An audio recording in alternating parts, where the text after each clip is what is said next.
Hello guys, आज हम लेकर चलने वाले हैं पार्ट नंबर 6 जिसमें हम सीखेंगे एनसीईआरटी के कुछ एग्जाम्पल्स। ठीक है, चलो देखते हैं। एनसीईआरटी की बुक में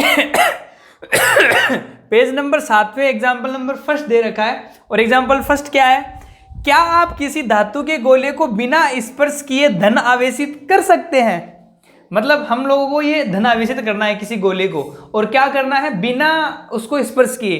तो बिना स्पर्श किए मतलब हम लोगों को स्पर्श कराना नहीं है। तो हम लोगों ने विधियां पढ़ी थी आवेशन की 3। फर्स्ट विधि कौन सी थी? घर्षण द्वारा। दूसरी कौन थी? संपर्क द्वारा। और तीसरी थी प्रेरण द्वारा। तो घर्षण तो स्पर्श करने से होगा, और संपर्क थी वो भी संपर्क वाला। तो हमें क्या करना है? बिना स्पर्श किए। मतलब विधि नंबर कौन सी? 3। तो पहली बात, किसके द्वारा इसको आवेशित करेंगे हम लोग? प्रेरण द्वारा। तो सबसे पहले आंसर लिखते हैं हम लोग। क्या सॉल्यूशन करते हैं इसका हल? बताओ क्या? प्रेरण द्वारा। बोलो किस द्वारा? प्रेरण द्वारा आवेशन से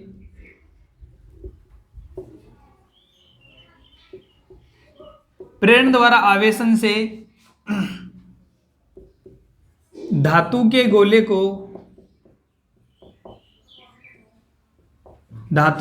को धनावेशित किया जा सकता है।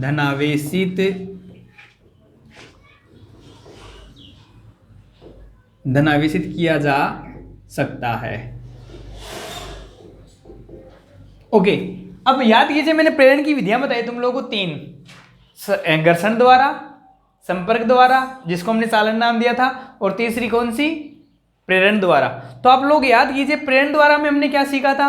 हमने देखा था कि अगर आपके पास जो आप दूसरा गोला लेके आते हैं, आवेशित गोला, अगर वो पॉजिटिव था तो जो दूसरा आवेशित गोला बनेगा वो कैसा बनेगा? नेगेटिव, विपरीत प्रकृति का बनता है। हाँ या ना?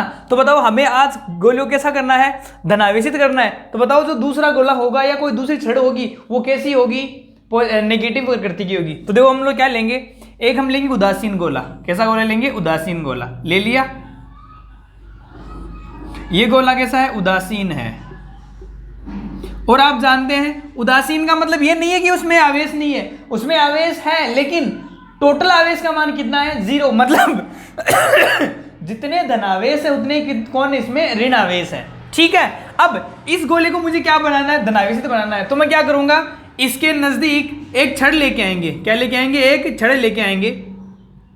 और ये जो छड़ होगी ना, वो विपरीत प्रकृति की लेके आएंगे। मतलब ये कौन सी छड़ है? ऋण आवेशित छड़ लेके आएंगे हम लोग। यहाँ पे कौन सी छड़ लेके आए हम लोग? यहाँ पे ऋण आवेशित छड़। ओके, आप लोग ये टच नहीं करना, इसके नजदीक लेके आए हैं। तो आप जानते हैं, आप क्या जानते हैं? जैसे हम लोग इसके नजदीक लेके आएंगे, ये कौन सी होगी? Step number 1। कौन सी होगी ये? Step number 1। अब स्टेप नंबर 2 में क्या होगा? जैसे इसके नजदीक लेके आएंगे तो यहां पर क्या होगा? प्रेरण होगा। और प्रेरण क्या होगा? मैंने कहा इस उदासीन गोले में जितने धनावेश है उतने ऋणावेश होते हैं। अच्छा, तो अब आप मेरे को बताओ, यहां पर कौन सा आवेश है? ऋणावेश। और आप जानते हैं समान प्रकृति के आवेशों में प्रतिकर्षण होता है और असमान में क्या होता है? आकर्षण। तो बताओ, इसमें उपस्थित कौन सा आवेश इसकी तरफ आएगा? छड़ की तरफ। इस छड़ की तरफ आएगा धनावेश, और इससे दूर कौन जाएगा? ऋणावेश जाएगा। ठीक है, तो हम लोग क्या देखेंगे? जब यहां प्रेरण होगा तो प्रेरण के फलस्वरूप क्या होगा? ये तो कौन है आपके पास? छड़। कौन से आवेशित? ऋण आवेशित। और ये जो गोला होगा, इस गोले के कौन से भाग पर? गोले के छड़ की तरफ। तो कौन सा आवेश आ जाएगा? धनावेश आ जाएगा प्रेरण के कारण। और इसके दूर वाले भाग पर कौन सा आवेश आ जाएगा? ऋण आवेश आ जाएगा। बात समझ में आ गई? ओके, अब क्या कर दीजिए, जो दूसरा हिस्सा है, जो दूर वाला हिस्सा है, उसको क्या कर दीजिए? आप भू संपर्कित कर दीजिए। क्या कर दीजिए? भू संपर्कित कर दीजिए, ग्राउंड कर दीजिए। तो आप क्या देखेंगे? ये स्टेप नंबर कौन सी? 2। तो जब आप इसको ग्राउंड करेंगे तो सारा का सारा ऋणावेश या धनावेश जमीन में जाएगा, ऋणावेश जाएगा, धनावेश नहीं जाएगा। क्यों नहीं जाएगा? क्योंकि धनावेश तो इस ऋणावेश से बंधा हुआ है ना। कौन सा आवेश दूर जा रहा है? ऋणावेश। तो ऋणावेश कहां चला जाएगा? जमीन में चला जाएगा। ठीक है, जैसे जमीन में चला जाए धनावेश, ऋणावेश, इसको इससे अलग अलग कर दीजिए। ठीक है, तो क्या हो जाएगा? जैसे हम लोग इसको दूर करेंगे इससे, स्टेप नंबर 3 में इसको हटा देंगे, इसको दूर कर देंगे, तो क्या होगा? इस पूरे गोले पर कौन सा आवेश मिलेगा आप लोगों को? धनावेश मिलेगा। धनावेश कहाँ आएगा? इसके बाहर आ जाएगा, सतह पर आ जाएगा। ठीक है, इस पूरे गोले पर कौन सा आवेश मिल जाएगा आप लोगों को? धनावेश मिल जाएगा। और ये हमारे पास गोला कैसा हो गया, धनावेशित। तो क्या हमने स्पर्श किया इसको? नहीं। ये स्टेप नंबर कौन सी आ गई आपके पास? तीसरी। और आप इस छड़ को वापस से यहाँ से दूर कर लेंगे। ठीक है, तो बताओ ये स्टेप 3 स्टेपों में हमने क्या किया? एक धातु को क्या कर दिया, बिना किसी चीज के स्पर्श कराए क्या कर दिया हमने? धनावेशित कर दिया। बात समझ में आ गई? तो कुछ नहीं करना, पहले आवेश आंसर लिखना है। प्रेरण द्वारा आवेशन से धातु को धनावेशित किया जा सकता है। और धनावेशित करने के लिए क्या करेंगे हम लोग एक ऋण प्रकृति की छड़ या ऋण आवेशित छड़ उदासीन गोले के नजदीक लेके आएंगे। तो प्रेरण के द्वारा छड़ के नजदीकी हिस्से पर धनावेश तथा इससे दूर ऋणावेश चला जाता है। फिर ऋणावेशित भाग को हम लोग भू संपर्कित करते हैं, जिससे सारा का सारा ऋणावेश कहाँ चला जाता है? जमीन में। और इस पे कौन सा आवेश शेष बचता है? धनावेश बचता है। और यही हमें क्या करना था? धनावेशित करना था। आई होप आप लोगों को फर्स्ट एग्जाम्पल समझ में आ गया होगा। एक बार ये कीजिए, उसके बाद में करते हैं हम लोग एग्जाम्पल नंबर 2। ठीक है, अगला जो एग्जाम्पल है वो आपके सामने लिखा हुआ है। क्या? Example number 1.2। यदि किसी पिंड से 1 सेकंड में 10 की घात 9 इलेक्ट्रॉन किसी अन्य पिंड में स्थानांतरित होते हैं तो 1 कूलम आवेश के स्थानांतरण में कितना समय लगेगा? देखो आराम से क्वेश्चन को समझो। क्या है क्वेश्चन? आपके पास कोई एक पिंड है, ठीक है, उससे 1 सेकंड में 10 की घात 9 इलेक्ट्रॉन स्थानांतरित होते हैं। तो हम लोग लिख लेते हैं हल में इसको। देखिए बहुत आसान है, बहुत ज्यादा हार्ड नहीं है। देखो आराम से, क्योंकि 1 सेकंड में स्थानांतरित आवेश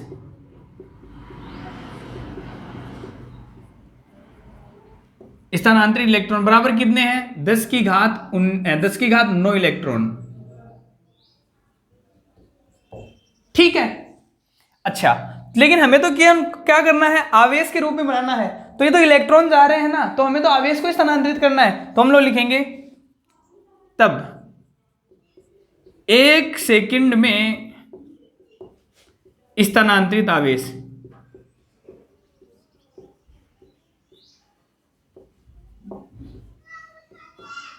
बराबर, ये तो बताओ कितने आवेश हैं? 10 की घात 19 इलेक्ट्रॉन आवेश हैं। लेकिन हमें तो क्या करना है? आवेश को, ये तो कितने इलेक्ट्रॉन, ये इलेक्ट्रॉन है, हमें तो क्या करना है? आवेश को स्थानांतरित करना है। आप लोगों को पता होगा एक इलेक्ट्रॉन के पास आवेश कितना होता है? 1.6 इंटू 10 की पावर 19 कूलम आवेश होता है। ठीक है, तो इतने इलेक्ट्रॉन के पास कितना होगा? इसको इससे गुणा कर देंगे। आवेश और क्वांटिकन याद कीजिए, Q इक्वल टू क्या होता है? Ne। तो n नंबर ऑफ इलेक्ट्रॉन कितने हैं? 10 की घात 9 और इलेक्ट्रॉन कितना? ये रहा। तो इतना आवेश स्थानांतरित होगा। ठीक है, क्योंकि इसने क्या बोला है कि 1 सेकंड में कितने इलेक्ट्रॉन? इतने। तो हमें तो आवेश का मान निकालना है ना पहले। तो आवेश का मान कितना हो जाएगा? Q बराबर Ne। तो स्थानांतरित आवेश बराबर कितना हो जाएगा? n नंबर ऑफ इलेक्ट्रॉन कितने? 10 की घात 9 इंटू इलेक्ट्रॉन का मान कितना? 1.6 इंटू 10 की पावर -19 कूलम बराबर कितना हो जाएगा? ये हो जाएगा कितना? देखो 1.6 इंटू 10 की पावर -19 और ये 9 क्या हो जाएगा? 10 की पावर -10 कूलम आवेश। ठीक है, मतलब 1 सेकंड में कितना आवेश स्थानांतरित होता है? इतना। ठीक है, साइड में लिख देना। ये कैसे लिखा आप लोगों ने? Q बराबर Ne से, ताकि आप लोगों को याद रहे। ठीक है, अच्छा, अब हमें पता लग गया कि 1 सेकंड में कितना आवेश स्थानांतरित होता है? इतना। तो हमें तो क्या करना है? 1 कूलम आवेश को स्थानांतरित करना है ना। तो एक लाइन लिखते हैं, चूंकि 1.6 इंटू 10 की पावर -10 कूलम आवेश को स्थानांतरित करने में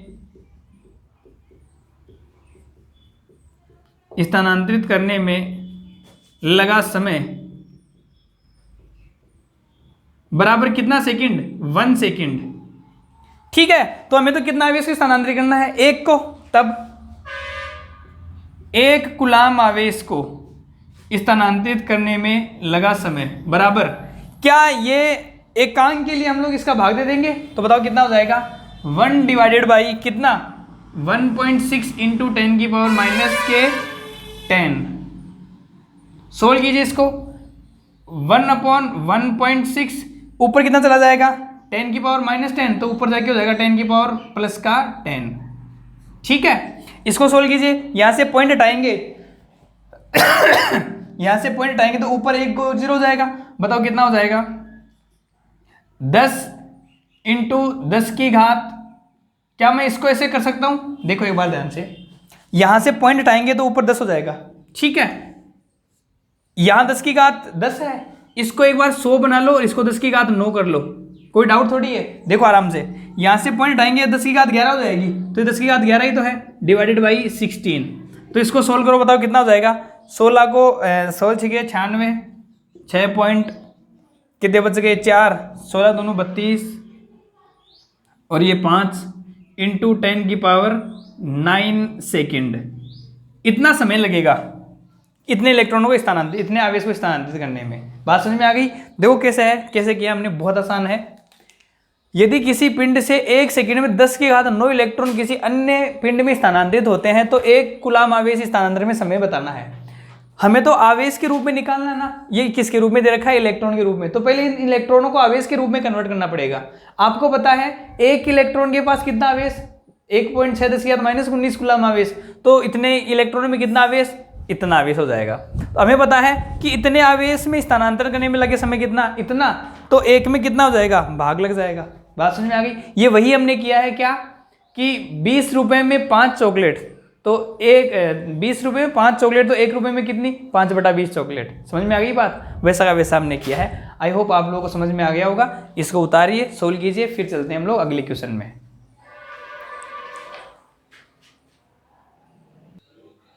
अगला जो क्वेश्चन है वो है एग्जाम्पल नंबर 1.3। देखिए क्या क्वेश्चन है, बहुत इंपॉर्टेंट है, आप इसको ध्यान से पढ़ेंगे, एग्जाम में आने के चांसेस हैं।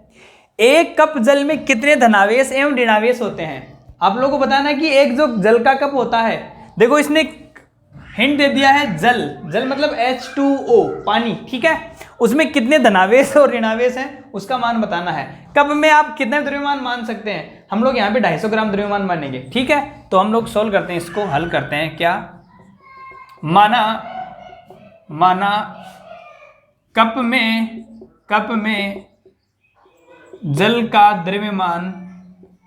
में जल का द्रव्यमान बराबर कितना? 250 ग्राम मान लेते हैं, ठीक है। कितना द्रव्यमान है? 250 ग्राम द्रव्यमान है, ठीक है। अच्छा, अब आप लोग जानते हैं हमने यहाँ पे क्या काम में लिया है? जल काम में लिया है। तो सबसे पहले हमें यहाँ पे अणुओं की संख्या पता लगानी होगी। क्या पता लगाना होगा? अणुओं की संख्या का, क्योंकि हमें पता है हमें आवेश का मान निकालना है। आवेश का क्वांटिकन होता है Q बराबर Ne, ठीक है। तो यहाँ पर N कौन है? नंबर ऑफ इलेक्ट्रॉन बताने हैं। N क्या बताना है? Number of electron. और आप देखो ध्यान से, हमने यहाँ पे जल लिया है H2O, तो एक अणु में, जल के एक अणु में कितने इलेक्ट्रॉन होंगे वो पता लगाओ एक बार। आप देखो हाइड्रोजन में 2 इलेक्ट्रॉन यहां, और ऑक्सीजन में कितने? 8 इलेक्ट्रॉन। अरे जानते हो ना, परमाणु क्रमांक जो होता है उसके बराबर कौन होते हैं? इलेक्ट्रॉन और प्रोटॉन होते हैं। तो हाइड्रोजन में कितने? 1, लेकिन 2 है ना, तो 2 हाइड्रोजन के इलेक्ट्रॉन हो गए और 8 ऑक्सीजन के। तो मतलब कितने इलेक्ट्रॉन है यहाँ पे? 10 इलेक्ट्रॉन है। कितने इलेक्ट्रॉन है? 10। एक अणु में कितने इलेक्ट्रॉन है? 10 इलेक्ट्रॉन है। तो इस कप में कितने अणु होंगे पहले उसका हमें पता लगाना होगा, तब आवेश का मान आप आसानी से निकाल सकते हैं, ठीक है। तो देखो हम लोग अणु की संख्या निकालते हैं कैसे। हमें पता लग गया द्रव्यमान कितना है? 250 ग्राम है। तो पहले हम लोग इसका अणुभार निकालते हैं, ठीक है। तो हम लोग लिखेंगे, क्योंकि जल का अणुभार है, मोलिकुलर वेट है, वो कितना हो जाएगा? जल का अणुभार आप देखिए H2O कितना है? H2O, तो ये कितना हो जाएगा आपके पास? ये है 1 2 और 16 18, तो कितना हो जाएगा? 18। अरे है कि नहीं है? अरे हाइड्रोजन का 2 और ऑक्सीजन का कितना? 16। अणुभार जानते हो ना, केमिस्ट्री में पढ़ा होगा। तो हाइड्रोजन जल के अणुभार कितना हो गया? 18 हो गया। H2O के लिए कितना हो जाएगा? H2O में 2 + 16, आप लोगों को पता भी रहे, ठीक है। अच्छा, अब हमें क्या करना है? यहाँ पे अणुओं की संख्या निकालनी है, ठीक है। तो आप देखो कैसे निकालते हैं। चूंकि आप अवोगाद्रो संख्या जानते होंगे, ये जो अणु बाहर है ना, ये किसके बराबर है? अवगाद्रो संख्या के बराबर है। ठीक है, तो हम लोग लिखेंगे चूंकि 18 ग्राम में अणु बराबर कितने? 6.02 इंटू 10⁻23। ठीक है, तो ये तो कितने में है? 18 में है। हमें तो कितने के लिए चाहिए? 1 ग्राम के लिए। तो क्या हो जाएगा? 1 ग्राम में कितने हो जाएंगे? 6.023 गुणा 10⁻23 बटे 18। लेकिन हमें तो 18 ग्राम में नहीं चाहिए, हमें तो कितने में चाहिए? 250 ग्राम में चाहिए। तब लिखेंगे तब 250 ग्राम जल में अणु, क्या इसको हम लोग कैपिटल एन से लिख लें? एन बराबर कितना हो जाएगा? 6.023 गुणा 10⁻23 डिवाइडेड बाई 18। और कितने में चाहिए? 250 ग्राम में। तो ये लीजिए कौन हो जाएगा आपके पास? 250। ये इतने अणु आ गए। ठीक है, तो हमें अणुओं का पता लग गया भाई साहब, इतने अणु है ना। अब आप जानते हैं कि जल के एक अणु में कितने इलेक्ट्रॉन है? 10 इलेक्ट्रॉन है। तो इतने में कितने हो जाएंगे? इंटू 10 कर देंगे। ठीक है, तो हम लोग लिखते हैं आगे, तब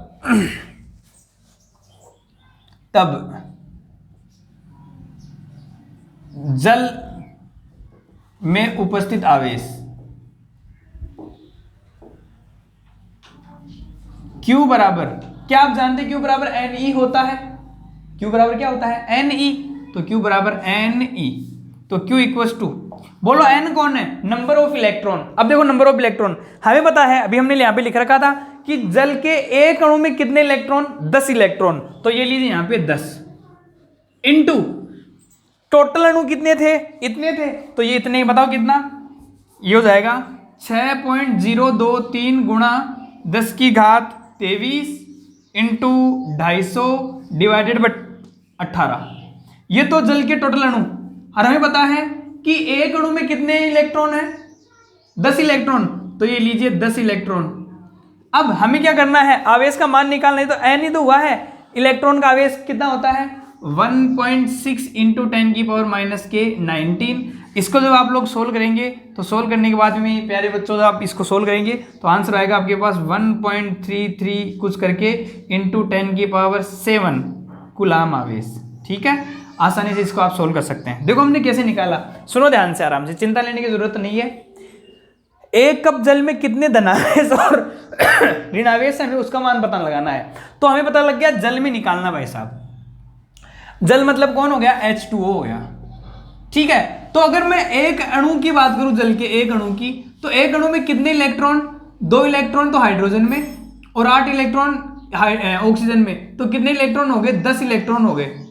10 इलेक्ट्रॉन किस में? एक अणु में, हाँ या ना? तो हमें सबसे पहले इसमें अणुओं की संख्या निकालनी है। तो कितने अणु आए? इतने अणु आए। समझ में आ गई बात आपको? अणु कैसे निकाले ये आप लोग आसानी से निकाल सकते हैं, अणुओं की संख्या। तो अणुओं की संख्या कितनी? इतनी। एक हाइड्रोजन में, जल के एक अणु में कितने इलेक्ट्रॉन? 10 इलेक्ट्रॉन। ठीक है, तो टोटल आवेश कितना हो जाएगा? अणु इंटू 10 इलेक्ट्रॉन, अणु इंटू 10 इलेक्ट्रॉन। बात समझ में आ गई? क्योंकि आवेश का क्वांटिटी हमने Q बराबर N ही पढ़ा है। ठीक है, तो ये था आपका एग्जाम्पल नंबर 1.3, जो बेहद आसानी से हम लोग इस प्रकार से सोल्व कर सकते हैं। ठीक है, पढ़ते रहिए बच्चों, घर पे बार बार मेहनत करते रहिए, और हम लोग आसानी से ही सफलता की तरफ बढ़ते रहेंगे। आप लोगों को कोई सब चिंता करने की ज़रूरत है नहीं। एक बार आप लोग यहाँ तक पढ़िए। थोड़ा बीमार होने की वजह से पूरी एनर्जी के साथ आप लोगों को नहीं पढ़ा पा रहा हूँ, इसके लिए मुझे खेद है थोड़ा सा। फिर भी मैं पूरी कोशिश कर रहा हूँ ताकि आप लोग अपनी स्टडी कंटिन्यू रख सकें। चलो मिलते हैं अगले लेक्चर में, तब तक के लिए गुड बाय, गुड लक।